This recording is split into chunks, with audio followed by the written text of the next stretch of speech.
I found the lipstick stain on his pillow 3 weeks before he found out. I tried to warn him. I begged him to look closer.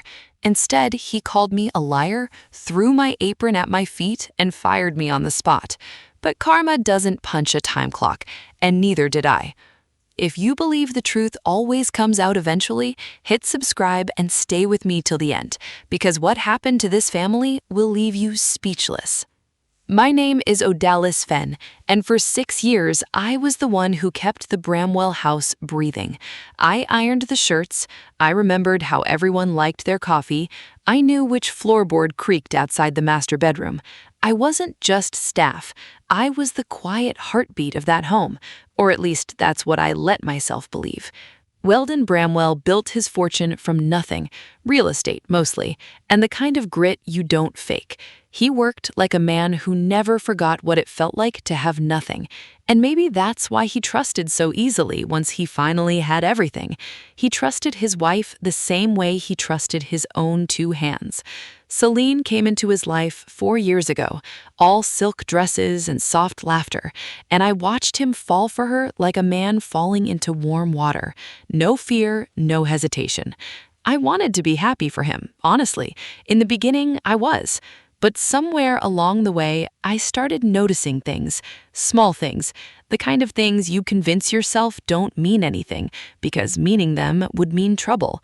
Her yoga retreats that left her more exhausted than relaxed, new bracelets that appeared without explanation, phone calls that ended the second I walked into a room, her voice dropping into a whisper like she was folding away a secret.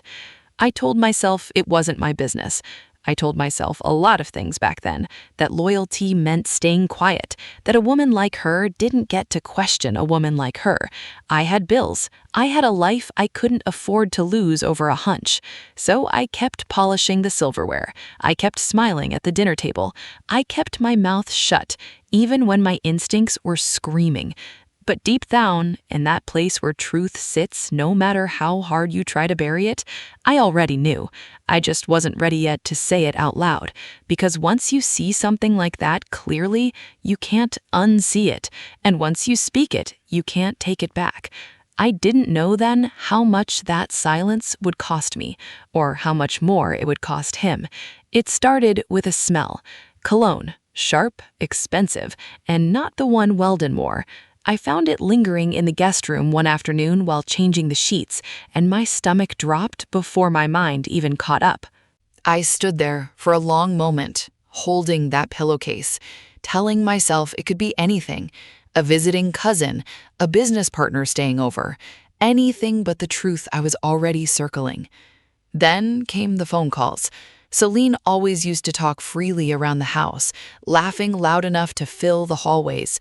But now, every time I walked into a room, her voice would drop to almost nothing, and she'd turn her back to me like I was a wall she needed between herself and whoever was on the other end. I'd catch fragments, a hushed, "not now," a nervous laugh that didn't match her face. One afternoon, sorting through the laundry, I found a hotel receipt tucked into the pocket of her coat.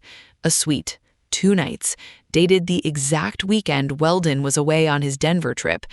My hands went cold. I read it twice, like the second time might change what it said. I didn't say anything that day. I just folded the coat and hung it back exactly where I found it, my heart pounding like I'd done something wrong, when all I'd done was see. Celine started watching me differently after that. I felt it before I could explain it, the way her eyes lingered a second too long, the way she'd suddenly appear in doorways when I was cleaning, like she was checking what I'd seen. Once, she snapped at me for going through her things when all I'd done was pick up laundry off the floor. Her voice was sharp, almost frightened underneath the anger. That night, I called my sister, my hands shaking as I whispered everything into the phone. "Say something," she told me, "or you'll carry this the rest of your life." But saying something meant risking everything, my job, my home, the only stability I had left. I lay awake for nights after that, staring at the ceiling, asking myself the same question over and over.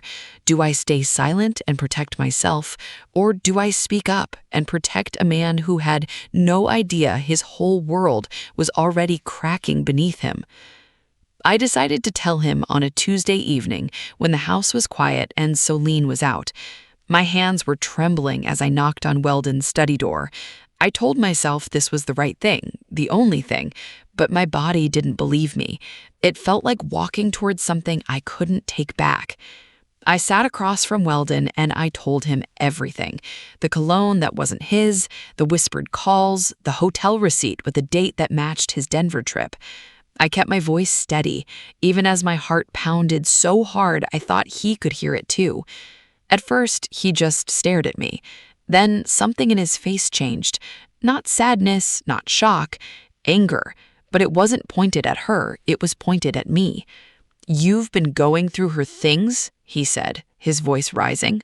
"You've been watching my wife like she's some kind of criminal in her own home?"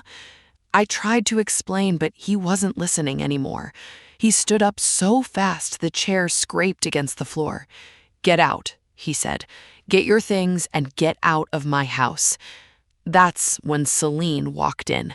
I don't know how long she'd been standing in the hallway, but she came in already crying, already trembling, playing wounded so perfectly that for a moment even I almost doubted what I'd seen with my own eyes.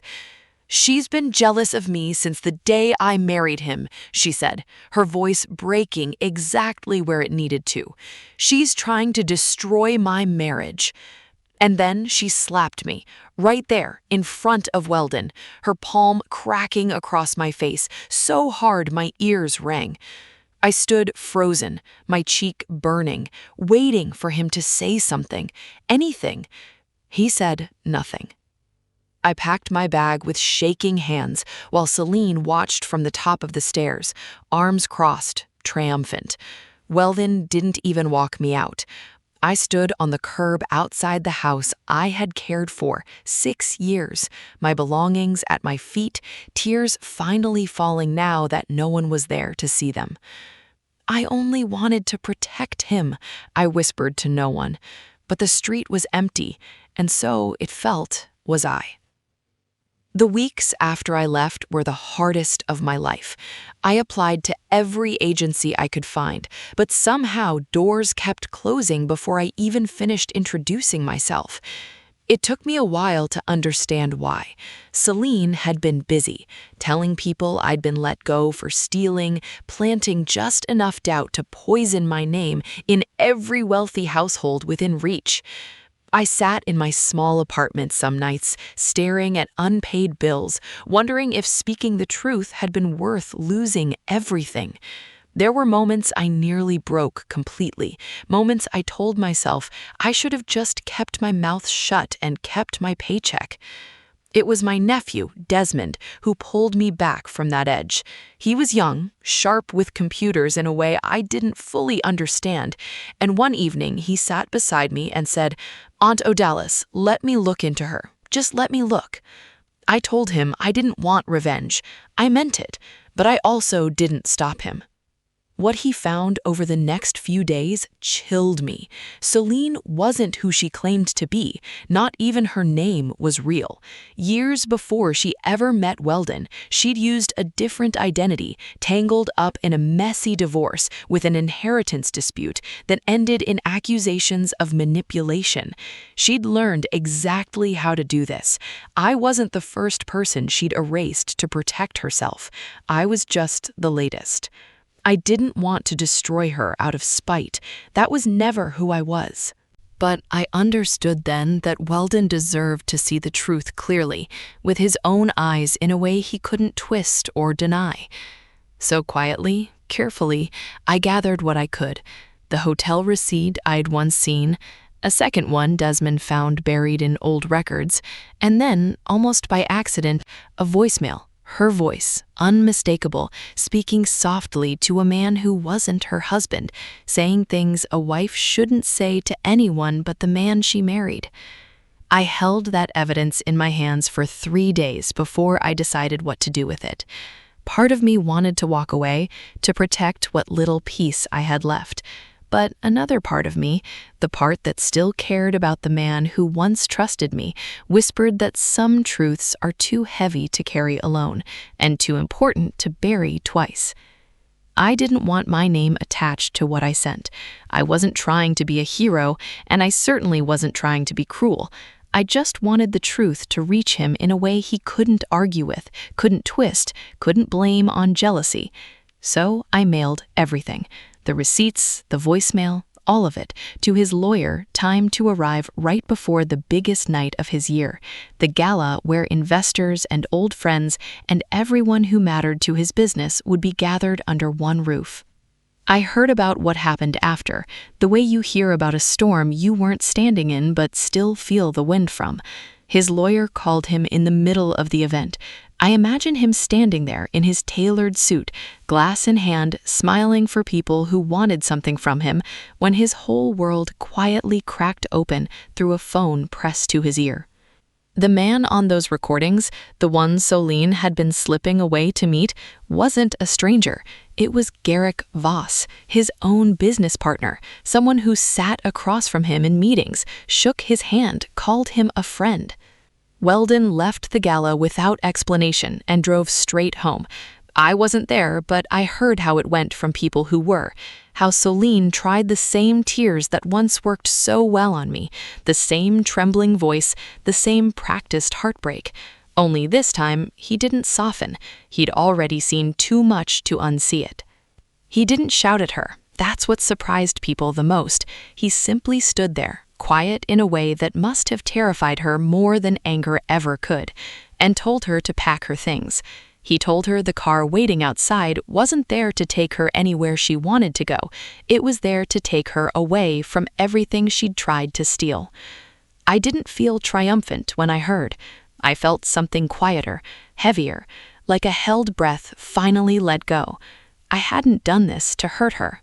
I had done it because somewhere underneath my own humiliation, I still believed Weldon deserved to know the truth, even if he'd once thrown me out for trying to tell him.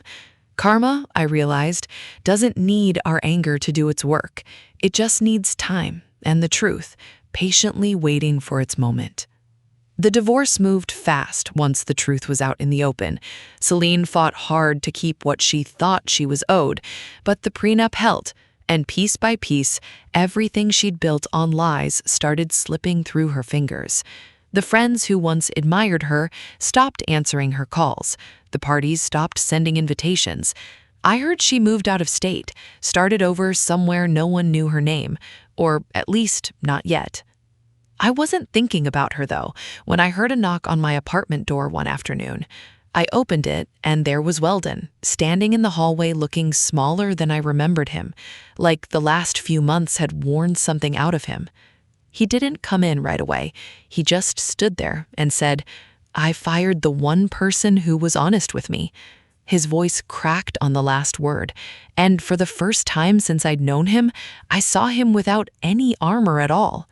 He apologized. Really apologized. Not the kind of apology people give to smooth things over, but the kind that comes from somewhere deep and uncomfortable. He told me he understood now what it cost me to tell him the truth, and what it cost me even more when he didn't believe it. Then he asked me to come back, not to my old position, folding laundry and remembering how he liked his coffee, but to oversee his properties, to manage what he now understood he couldn't trust just anyone with. He said my honesty was worth to him now than anything money could buy. I stood in that doorway for a long moment, feeling the weight of everything, the humiliation, the slap I could still sometimes feel on my cheek, the nights I thought I'd lost everything for telling the truth. And then I looked at him and said, "I never wanted revenge. I just wanted you to see the truth before it broke you completely." He nodded, like he finally understood what that sentence had cost me to say the first time, back when he wasn't ready to hear it. I took the job, not for the title, not even for the money. I took it because sometimes life gives you back exactly what you were brave enough to protect, even when no one else believed you deserved it. Sometimes the people with the least power in a room are the ones brave enough to speak the truth. Don't punish honesty because it's uncomfortable, because one day that same truth might be the only thing that saves you.